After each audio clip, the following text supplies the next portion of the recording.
Hi learners, welcome to Pathway classes. This side Priyanka and today's topic is of part 5 of MCQ questions on labor welfare. So in this session we will discuss 10 to 15 more questions on labor welfare. So let's start with this 61st question and it was a homework question. मैंने आपको ये कल दिया था homework के लिए. So what is 360 degree appraisal? 360 degree appraisal होता क्या है? So you have 4 options.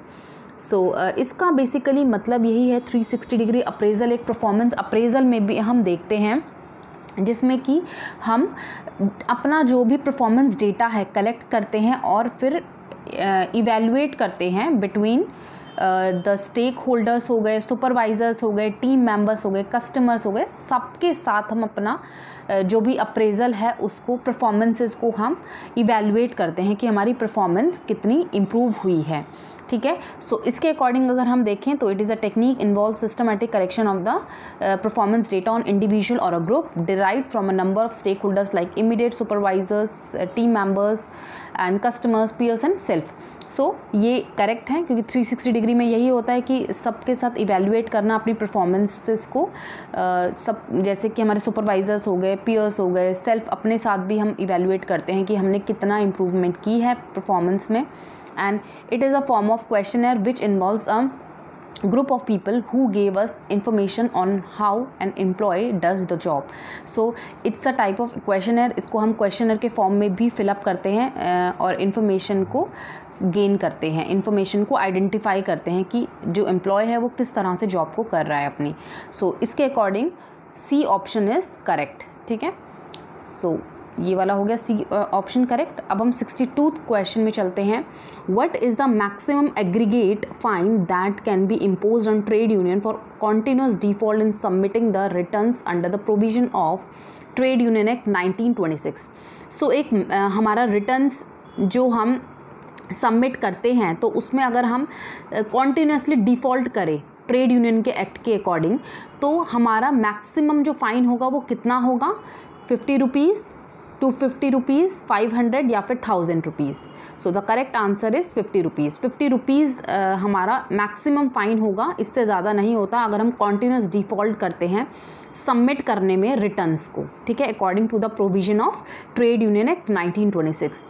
सो इसके अकॉर्डिंग अगर हम देखें तो जितने भी ट्रेड यूनियन के फ़ाइन्स हैं तो वो सारा आप एक बारी रीड आउट कर लेना बिकॉज ये सब इम्पॉर्टेंट है, इससे भी क्वेश्चन आ जाते हैं. ठीक है. अब 63 क्वेश्चन में चलते हैं. विच of the following is a group incentive plan. हमने कल डिस्कस किया था कल वाली क्लास में individual incentives plan, group incentives plan. तो वही पूछा है कि इसमें से कौन सा ग्रुप इंसेंटिव प्लान है. So you have 4 options. Barth variable, Haynes incentives, Rowan या फिर स्केलनॉन. ठीक है. So answer is स्केलनॉन. स्केलनॉन होता है एंड प्रिस्टमैन भी होता है ग्रुप इंसेंटिव्स में. नेक्स्ट है 64th question. Among the following who is known as the scientific selection of the workers and harmonious cooperation between the labour and the management. So ये किसने कहा है कि जो सिलेक्शन होते हैं साइंटिफिक सिलेक्शन के बारे में और बोला गया है कि जो रिलेशनशिप्स होते हैं वर्कर्स एंड मैनेजमेंट के वो हारमोनियस होने चाहिए, दैट मीन्स अच्छे होने चाहिए. ठीक है. So you have options that is Gilbert, Elton Mayo, Max Weber या फिर Henry L Gantt. So the answer is Henry L Gantt. 65 question है. Who is the current national president of AITUC. So what is AITUC? All India trade union congress and it is a oldest trade union federation in India. ठीक है. ये oldest trade union federation है India की and ये आया था हमारा 1920 में. राइट. एंड अगर हम देखें उस टाइम पे प्रेसिडेंट कौन थे हमारे इसके AITUC के? लाला लाजपत राय जी. ठीक है. फर्स्ट जो प्रेसिडेंट थे वो लाला लाजपत राय जी थे. एंड अभी क्वेश्चन क्या पूछा गया है? करंट नेशनल प्रेसिडेंट कौन है हमारे? सो आप बताओगे. ये आपके पास चॉइसेस हैं. So the correct answer is Ramendra Kumar. Ramendra Kumar ji हमारे ये इसके AITUC के प्रेसिडेंट हैं, नेशनल प्रेसिडेंट हैं. एंड अगर हम पूछे कि जनरल सेक्रेटरी कौन है, GS कौन है, तो वो कौन है? अमरजीत कौर.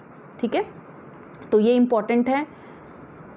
66 क्वेश्चन है, under the employ state insurance act 1948 ESI act the rate of the contribution has been reduced from 6.5 to -% of the wages. So 6.5 से रिड्यूस होकर कितना % हो गया है अब contribution according to the ESI act. और ये मैंने अभी आपको जो भी अमेंडमेंट्स हुए हैं 2019 और 2020 में, उसके अकॉर्डिंग मैंने आपको एक प्रॉपर वीडियो भी दी थी ESI की, तो उसी से ये क्वेश्चन लिया गया है। सो द करेक्ट आंसर इज 4%। हमने पढ़ा था 6.5 से रिड्यूस होकर 4% अब हो गया है कंट्रीब्यूशन ESI एक्ट में।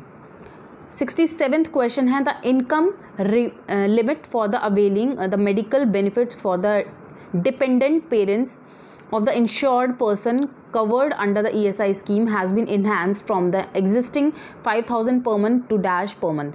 तो मतलब अब कितना इन्हांस हो गया है जो इनकम लिमिट है ESI एक्ट में, जो कि अवेल होता है इंश्योर्ड पर्सन के डिपेंडेंट पेरेंट्स को मेडिकल बेनिफिट्स अवेल हो जाती हैं, बट अब उनकी जो सैलरी होनी चाहिए, एग्जिस्टिंग अमाउंट होना चाहिए, इनकम होनी चाहिए, वो 5,000 से इन्हांस हो गई है। तो वो कितनी हो गई है?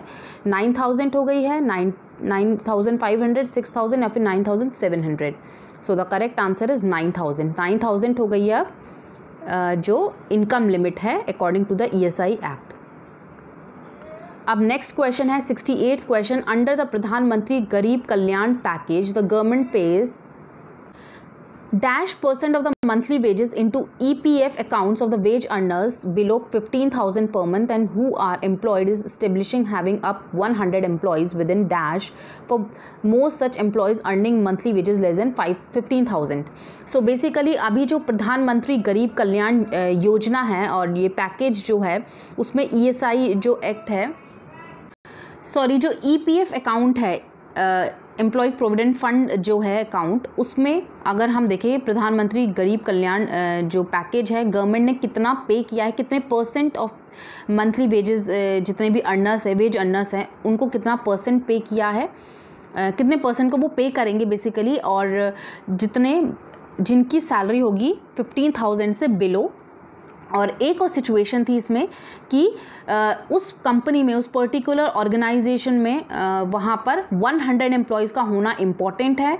और एक और सिचुएशन है कि कितने % एम्प्लॉयज़ हैं वो उनकी लेस देन 15,000 से कम होनी चाहिए, तभी ये पैकेज तभी ये अमाउंट गवर्नमेंट पे करेगी मंथली वेजेस के, ठीक है, EPF अकाउंट में। सो यू हैव ऑप्शंस 55%, 70%, 24% या फिर 90%, 45% या फिर 72% या फिर none of above. So the correct answer is 24%। यहाँ पे आ जाएगा 24% एंड यहाँ पे आ जाएगा 90%, ठीक है। सो दैट मीन्स यहाँ पे 24% जो मंथली वेजेस हैं वो प्रधानमंत्री गरीब कल्याण पैकेज में गवर्नमेंट ने प्रोवाइड की है EPF अकाउंट्स में टू द वेज अर्नर्स जिनकी सैलरी 15,000 से बिलो है। और एक और सिचुएशन है जिसमें कि 100 एम्प्लॉयज़ का होना इम्पॉर्टेंट है एक पर्टिकुलर ऑर्गेनाइजेशन में, एंड 90% से ज़्यादा जो एम्प्लॉयज़ होंगे उनकी सैलरी 15,000 से कम होनी इम्पॉर्टेंट थी उस सिचुएशन में, ठीक है। सो ये इम्पॉर्टेंट है, ये अभी ये भी जो अमेंडमेंट्स हुए हैं, ठीक है, तो ये मैंने आपको कंप्लीट कराया था EPF में, तो ये इम्पॉर्टेंट है।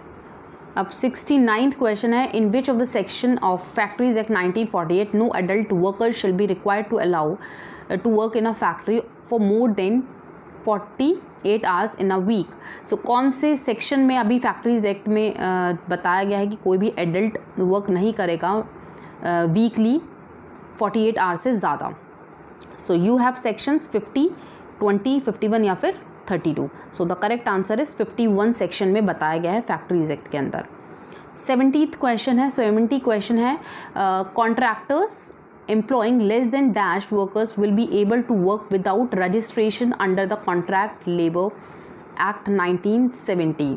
सो ये अभी हमने अमेंडमेंट्स जो पढ़े थे फैक्ट्रीज एक्ट में, और मध्य प्रदेश की स्टेट गवर्नमेंट है उन्होंने ये अमेंडमेंट लेकर आए हैं। तो वो क्या है, मतलब कितना % जो वर्कर्स होने चाहिए वो कितने होने चाहिए, ठीक है। मतलब कितने वर्कर्स होने चाहिए, परसेंटेज नहीं गिवन है वहाँ पर, ये परसेंटेज को आप कट कर लेना, एडिट कर देना इसमें, ठीक है। तो मतलब 50 है, 45 है, 60 है या फिर 42 है। तो करेक्ट आंसर क्या है हमारा 50, ठीक है। 50 वर्कर्स से ज़्यादा अगर लेस देन है तो रजिस्ट्रेशन की ज़रूरत नहीं है according to the Madhya Pradesh state government in contract labour act 1970, ठीक है। एंड अब एक डिस्कशन कर लेते हैं हम minimum wages, living wages and fair wages में क्या क्या इंपॉर्टेंट डिस्कशन है वो हम एक बार देख लेते हैं, चेकआउट कर लेते हैं।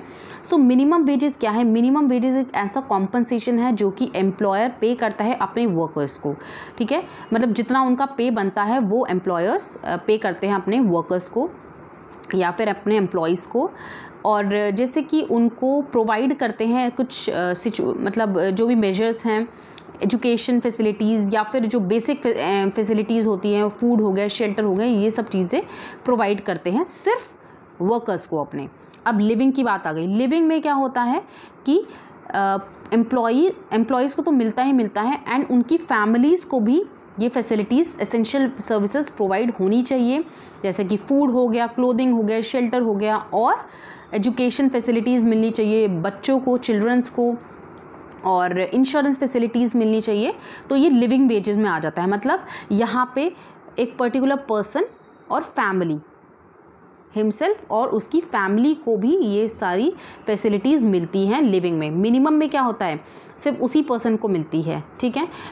एंड अब फेयर वेजेस आ गया। फेयर वेजेस होता है जो कि मिनिमम वेजेस से तो एबव है लेकिन लिविंग से कम है, ठीक है। एंड इसमें बेसिकली हम देखते हैं जितने भी एम्प्लॉयज़ हैं, जितने भी उनकी इंडस्ट्री कैपेबल है वर्किंग के लिए, उनको ये मिल जाता है।